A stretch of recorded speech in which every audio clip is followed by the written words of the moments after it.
간이 건강에 중요하다는 말은 결코 과장이 아닙니다. 간은 우리 몸에서 일어나는 거의 모든 대사 과정에 직접적으로 관여하기 때문에 반드시 그 기능을 올바르게 이해하고 관리해야 합니다. 오늘 말씀드릴 내용은 간에 무리가 생겼을 때 나타나는 대표적인 증상과 징후들인데, 단순히 증상만 아는 것이 아니라 그 원리를 이해하여 건강을 근본적으로 지켜나가시는데 큰 도움이 될 것입니다. 저는 김희성 박사이며 통합의학을 연구하는 의사로서 과거에는 올림픽 선수로도 활동한 경험이 있습니다. 인체가 어떻게 작동하는지를 깊이 이해함으로써 진정한 건강을 지키고자 하신다면 앞으로도 이런 강연을 끝까지 들어주시기를 권해드립니다. 간은 약 500, 600가지의 생화학 반응을 직접적으로 담당하고 있습니다. 예를 들어 호르몬을 생성하거나 활성화하고 불필요한 호르몬을 분해하며 혈당을 조절하기 위해 글리코겐을 합성합니다. 또 필요할 경우에는 글리세린과 아미노산을 활용하여 새로운 포도당을 만들어 내기도 하고, 탄수화물이 부족할 때는 뇌에 필요한 에너지원인 케톤체를 생성하기도 합니다. 이뿐만 아니라 간은 우리 몸의 대부분 단백질을 합성하는 기관입니다. 혈액 속의 알부민과 글로불린 같은 단백질도 모두 간에서 만들어지며, 이들은 혈액의 성질과 혈압을 유지하는 데 중요한 역할을 합니다. 또한 간은 콜레스테롤을 합성하고 필요에 따라 저밀도 지단백과 고밀도 지단백 HDL의 균형을 유지하여 신체 상태에 맞는 최적의 조건을 만들어줍니다. 더 나아가 간은 우리 몸의 대표적인 해독 기관입니다. 간은 화학물질, 농약과 같은 지용성 독소를 수용성 물질로 바꾸어 체외로 배출할 수 있도록 만들어줍니다. 사실상 인체에서 일어나는 거의 모든 화학 반응에 간이 직간접적으로 관여한다고 보아도 무방합니다.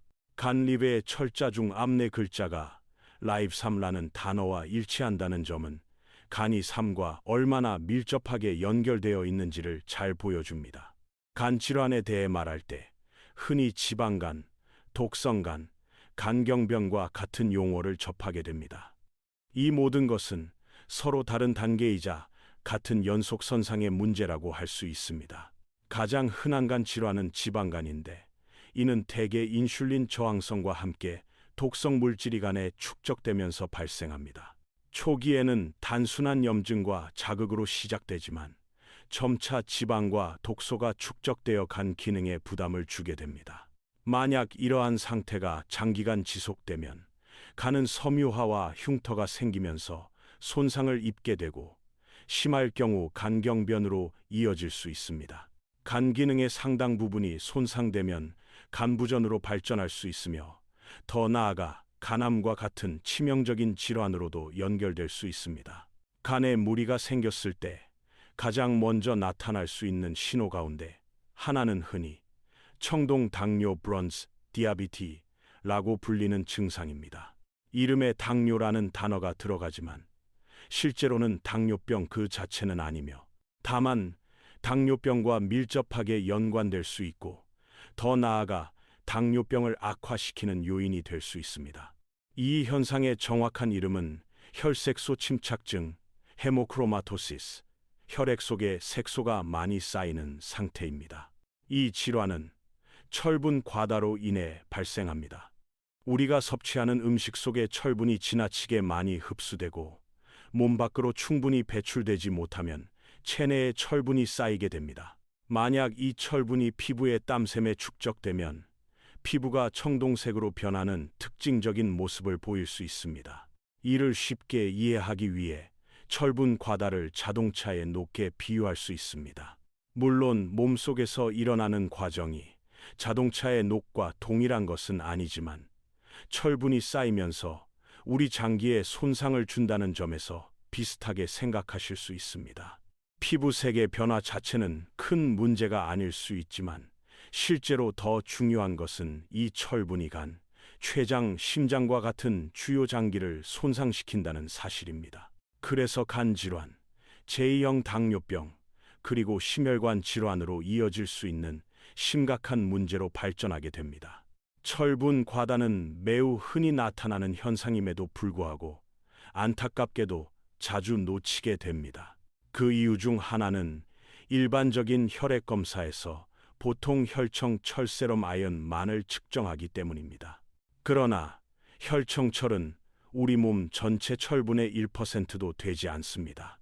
마치 지갑에 있는 현금을 보고 한 사람의 전체 재산을 판단하려는 것과 비슷합니다.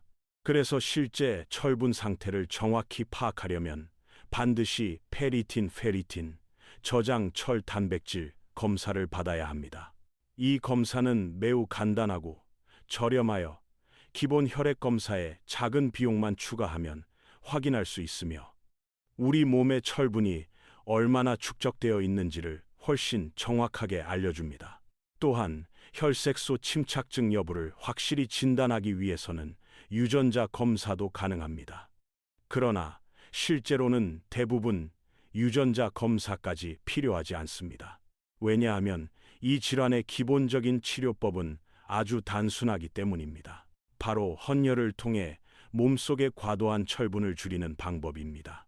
혈액에 다른 심각한 이상이 없는 경우에는 헌혈을 통해 철분을 감소시킬 수 있으며 이는 개인의 건강에도 이롭고 동시에 사회적으로도 귀중한 도움이 됩니다.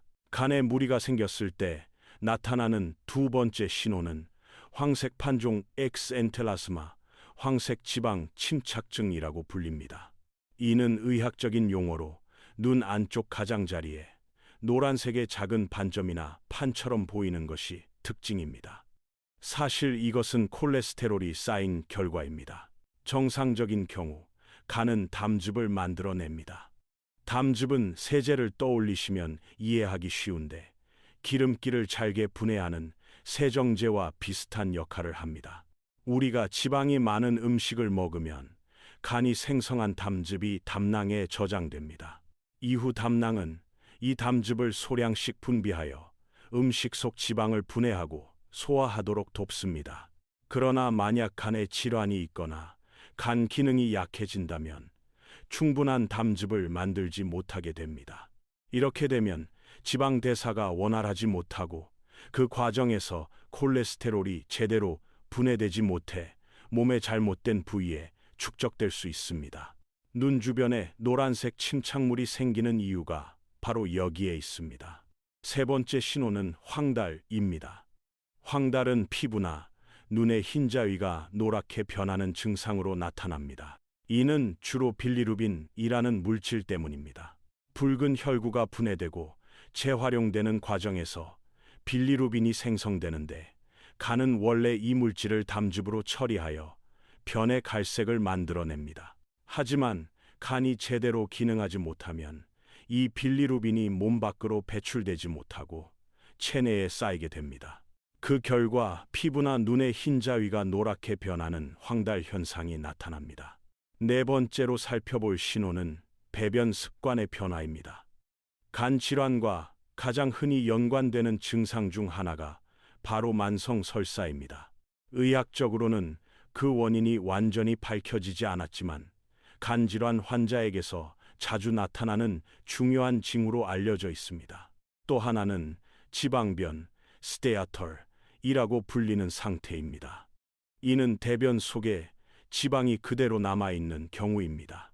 왜 이런 일이 생길까요? 그것은 간이 충분한 담즙을 생산하지 못하기 때문입니다.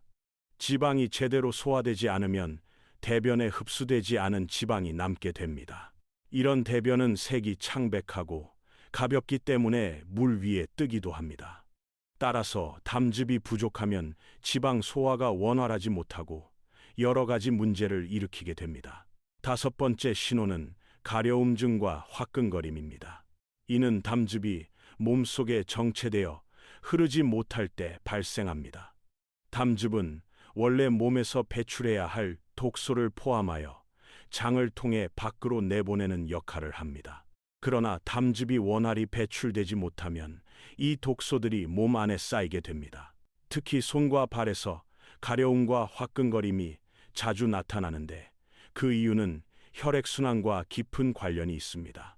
순환은 영양소를 조직으로 운반하고 노폐물을 제거하는 역할을 하지만 손과 발은 심장에서 가장 멀리 떨어져 있기 때문에 순환이 원활하지 못하고 그 결과 독소가 쌓이기 쉽습니다.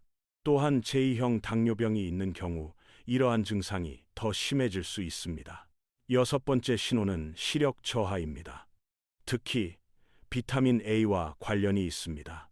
비타민 A는 시력 유지에 중요한 지용성 비타민으로 간과 담즙의 기능이 원활해야 제대로 소화 흡수 활용될 수 있습니다. 그러나 간 기능에 문제가 생기면 비타민 A뿐 아니라 지용성 비타민인 A, D, E, K 모두가 부족해질 수 있습니다. 그 결과 일반적인 시력 저하는 물론 특히 야맹증 밤에 시력이 저하되는 현상이 나타날 수 있습니다. 따라서 어두운 곳에서 시력이 급격히 떨어진다면 간 건강에 문제가 없는지 점검해 볼 필요가 있습니다.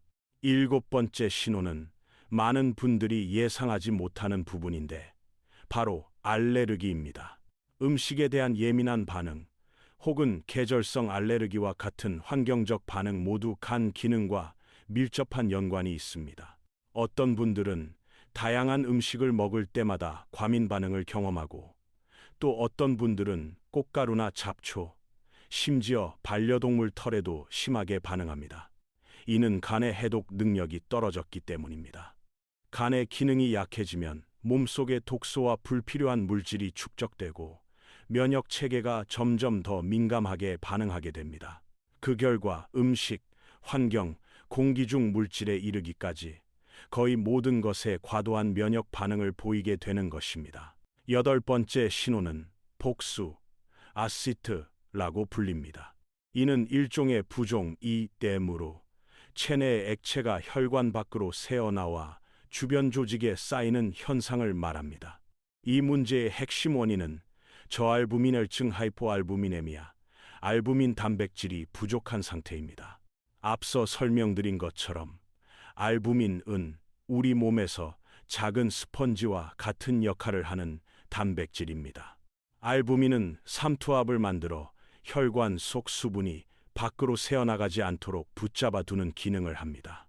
심장이 수축할 때 혈압이 조직보다 훨씬 높게 작용하는데 이때 물이 혈관 밖으로 빠져나가지 않도록 막아주는 것이 바로 알부민입니다. 그러나 간이 제 기능을 하지 못해 충분한 알부민을 만들지 못하면 결국 혈관 안에 삼투압이 약해지고 물이 조직으로 흘러나가게 됩니다.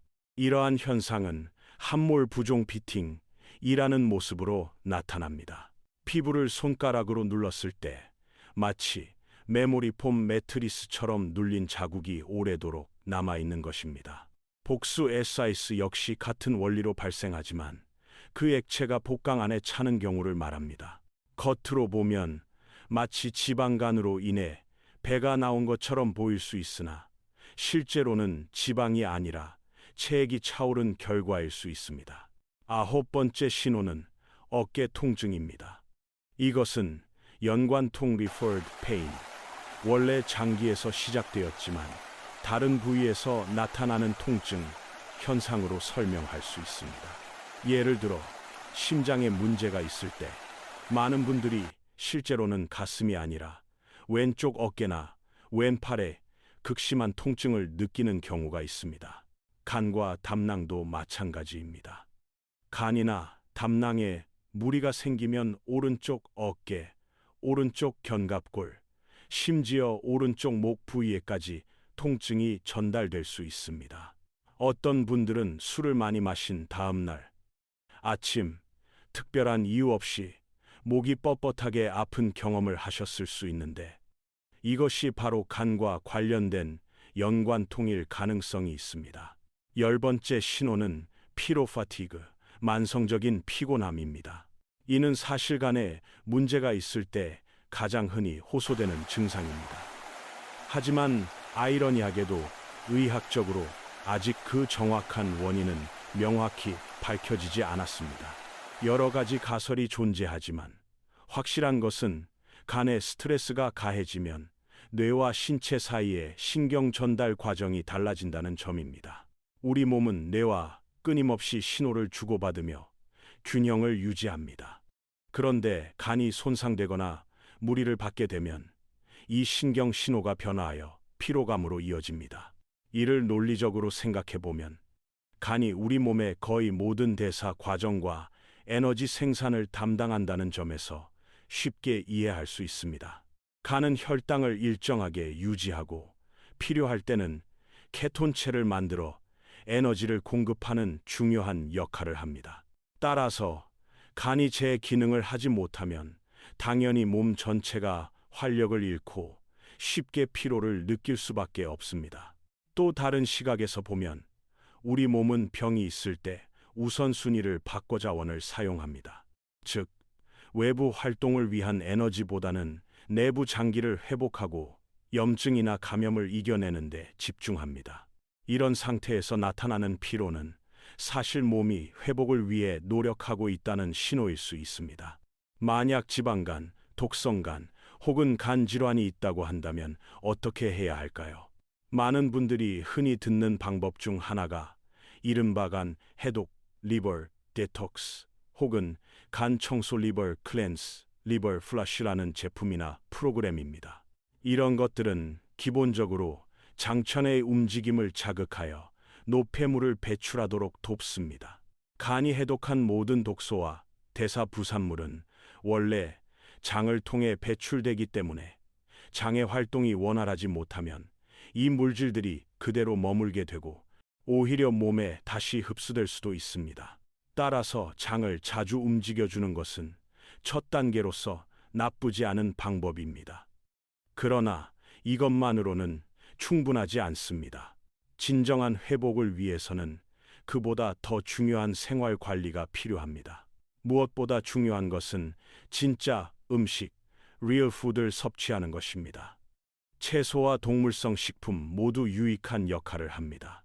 식물성 식품은 주로 몸을 정화해주는 기능을 하고, 동물성 식품은 우리 몸의 조직을 재건하는데 더 큰 도움을 줍니다. 특히 동물성 단백질은 아미노산 구성이 완전하여 우리 몸이 활용하기에 효율적입니다. 반면에 채소, 특히 비전분성 채소와 잎채소, 십자화과 채소 배추, 브로콜리, 콜리플라워 등는 간의 부담을 줄이고 해독을 돕는 역할을 합니다. 간 손상의 주요 원인 중 하나는 산화 스트레스입니다. 이를 막기 위해서는 항산화제가 필요합니다. 그러나 굳이 고가의 보충제나 인공 제품을 찾을 필요는 없습니다. 중요한 것은 우리 몸이 스스로 만들어내는 항산화제인 글루타티온입니다. 이 물질은 세포 내에서 직접 합성되며 합성을 위해서는 황설프를 포함한 아미노산인 시스테인과 메티오닌이 필요합니다. 따라서 식물성, 동물성 식품 중에서 황이 풍부한 음식을 고르는 것이 좋습니다. 이것이야말로 우리 몸에 꼭 필요한 항산화 능력을 키우는 핵심입니다. 동시에 반드시 피해야 할 세 가지가 있습니다. 첫째는 설탕입니다. 설탕은 절반이 과당, 프룩토스로 이루어져 있는데 과당은 간에 치명적인 독소입니다. 특히 고과당 옥수수 시럽은 그 함량이 더 높아 간을 더욱 손상시킵니다.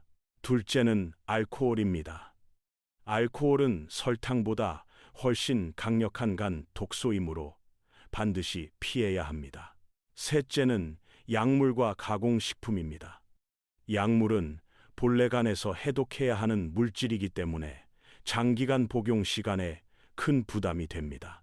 또한 가공식품은 설탕, 인공 첨가물, 방부제, 색소 등 간을 힘들게 하는 성분은 많지만 정작 우리 몸이 필요한 영양소는 거의 없습니다. 따라서 간 건강을 지키는 길은 특별한 비밀이 있는 것이 아니라 자연에 가까운 음식과 건강한 생활 습관을 꾸준히 실천하는 것입니다. 맺은 말, 오늘 말씀드린 내용을 통해 간이 보내는 경고 신호와 간을 회복하기 위해 우리가 실천할 수 있는 방법들을 살펴보았습니다. 결국 건강은 작은 습관의 차이에서 비롯됩니다. 몸에 유익한 음식을 섭취하고 해로운 것을 멀리하며 생활 속에서 간을 아껴주신다면 지금보다 훨씬 더 건강하고 활력 있는 삶을 누리실 수 있을 것입니다.